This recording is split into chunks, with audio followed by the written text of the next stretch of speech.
Wanita yang sedang haid, yang sedang haid, lalu ia memberi bukaan kepada orang yang berpuasa. Apakah wanita ini mendapatkan pahala puasa juga?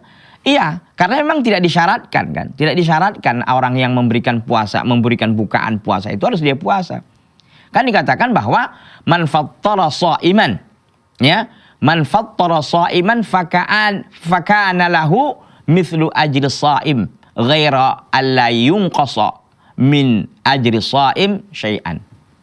Ya, barang siapa yang memberikan bukaan kepada orang yang berpuasa, ya, maka baginya seperti pahala orang yang berpuasa tanpa dikurangi dari pahala orang yang berpuasa itu sesuatu apapun. Jadi bukan berarti pahalanya diambil dari orang yang diberi bukaan, tidak.